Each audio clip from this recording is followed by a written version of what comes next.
Coach, ano lang muna, yung uniforms niya pala, bago, ano lang yung Yeah, EASL. it looks nice.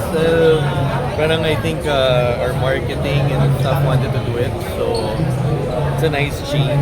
I think they're excited. I think our management's here. Para may iba naman daw. Coach, ano lang yung so far how's the preparation for the 50th season? It's okay naman. Parang we'll have a tune-up against Magnolia tomorrow. We've had 3 tune-up games.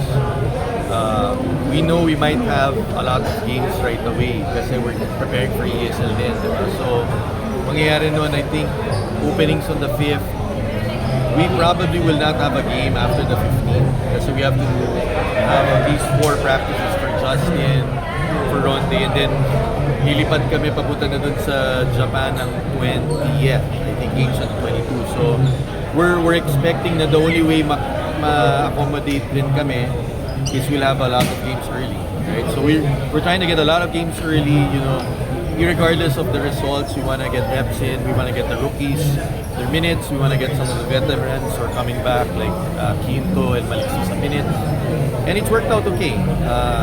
You know, we had the first game against Converge. We went to Isabela, and it was nice to see the fans also there kasi alam natin some ESL games will be there, right? So we want to make sure that we even in the tune-up game we played our best, and we know we'll be relying on them to help us in sa ESL. So it's coming along good. We had 2 months break and we're trying to fit in everything now. So marami kami. Coach, you're once the champions of the Philippine Cup, no? So how do you plan to bounce back this time around? Yeah, it's a very different, you know, what we did before. You know, we have to push it aside. Wala na yon. Even if that was, you know, almost a year and a half ago. You know, aside from the top teams now, where you know the regular guys who normally make it will be tough. You look at the lower teams where they beefed up. You know, I've been telling the guys, as you see Blackwater, we lost by 2 points. They have Panomio. That's a 3rd round pick. You have Bearfield, the 2nd round pick. David, the 2nd round pick. When you build like that, may mga piyesa na sila. You look at Converge. You know, they've obviously Converge been there a long time. I think it's their 9th conference in, but buo na sila, tapos because they haven't been doing well, nadagdagan sila ngayon ng Baltazar, ng Deliano.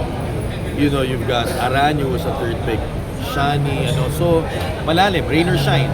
You know, rain or shine this last conference, 3 semifinals, but may mga napupulot sila sa 1st round. So now even the middle teams, I think you could say, they've got the talent.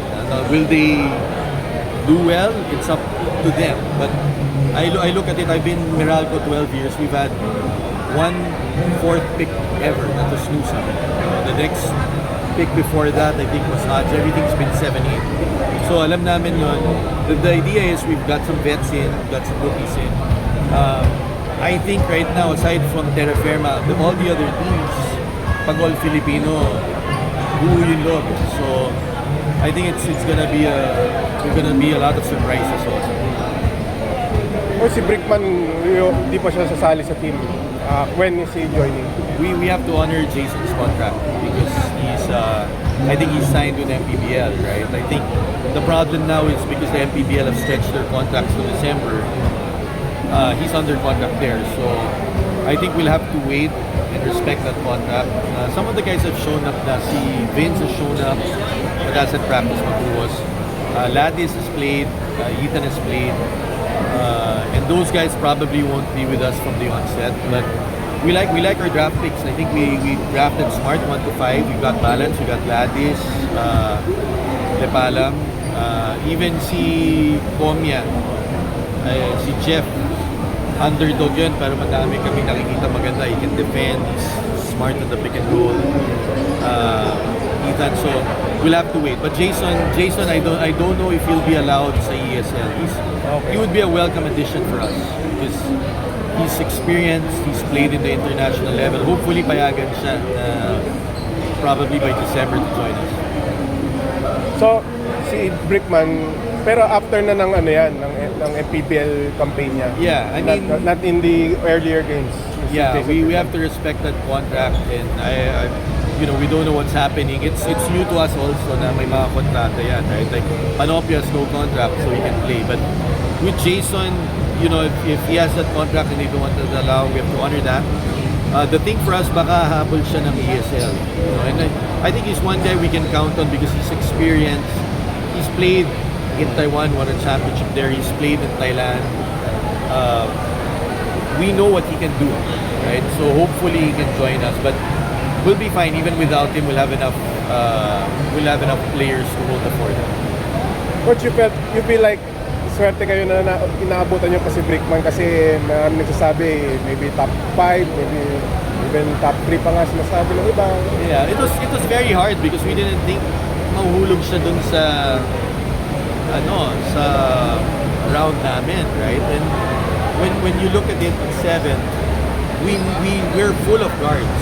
Puno na kami ng point guard, diba? Ang kailangan talaga namin is a 3 or a 4. So that was a really hard thing to do. But at the end of the day, he's one guy that moves the ball. I think that what we need is a point guard who can really help and share the ball, right? And he's a different level. I think the only thing holding back Jason is 33, like Kalen Chongson, di ba? Dumating siya dito sa PBA na medyo matanda, but ginagamit siya ni Coach Cheng first group. Talagang babad siya. We'll have to adjust with that. It's hard to pass upon him. He does so many things. He's a welcome addition here sa PBA. We're happy that he's part of the PBA family now. What's the latest tatlong imports mo? When did you arrive Yeah, Romero was playing very well in Dubai. He was playing in Cuba and then for Puerto Rico. Then now he was with one of the teams we faced before in Qatar, right? But he did so well there. They signed him to a 9-day contract. And then they give good money there, big money. So sa amin naman, nakikita namin na it's hard for a player like that if you hold him back and you want him. Obviously, we want him here early so he can hold the place. But at the same time, tinutulungan namin yung mga players na it's a chance for him to earn, right? So the decision by management and staff has been made na we will allow him to go even if he can be here early because we want him also there. And it's good for the player, right? He's gonna play in a high-level Dubai tournament. Paid very well. He'll be here with Brownlee, with Justin and Ronde. Probably October, late first week of October, maybe 6, 7, right? Maybe 10. And then we'll have a couple of days where they're practicing with the PBA team. And then hopefully after the 15th, 16 to 19, we can have 4 practices with the team, whoever makes the EASL team, right? But we have 3 guys that we can count on. I think there are 2 more we're working on.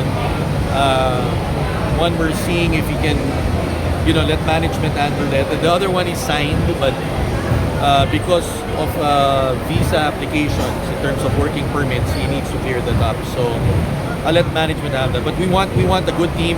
Dala natin yung hindi lang PBA, dala natin yung not only Meralco, it's PBA at yung Philippines. We know we're the only. We wish there was one more PBA team, but it's nice. I think it's a nice story. You have Justin, Ronde, you have us. That's been we've been there. Saying we didn't make it last tournament where we were one hand up away from making the semifinals. But I think the ESL right now is going to be very tough. You've got 3 Taiwan teams, 3 Japan, Mongolia, the BCL, the Champions League. Their team made the Final 4. So there are a lot of teams, quality teams out there. I hope we can do well.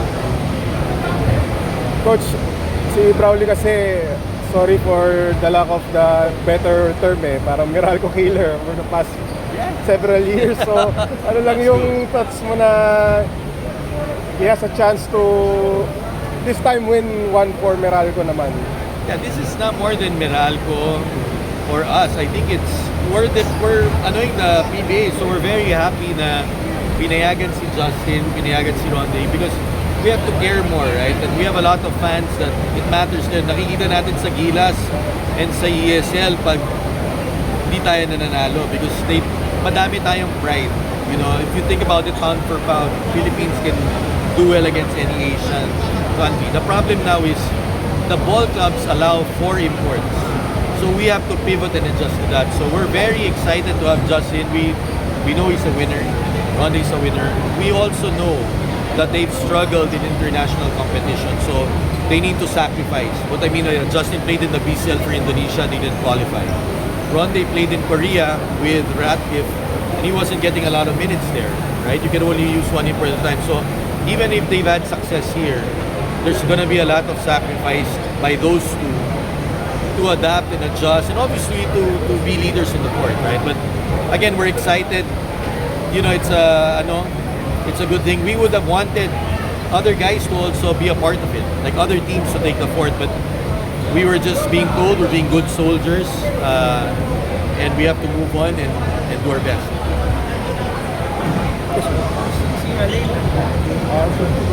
Yeah, Lane looks good. I mean, it's nice for him. 1 year siyang nawala. He was very key sa finals natin. Parang he made big plays at 36. He had some injuries last year, three conference hindi siya naglaro. So it was nice to see him play very well in that trainer shine out of town. Now though, the next few games we'll have to manage that kasi we're playing like 6-5 preseason games, and then eBay 4 na sunod. So it's nice to have him back. Bongol sa Quinto has been out. So malaking bagay yung dalawang yun. Puno kami ng mga point guards. Konti lang yung mga wings. So, and Elaine's a winner. He's a pro. He's going now 37, 38. He'll be a big thing in what we do. He's coming ngayong taon.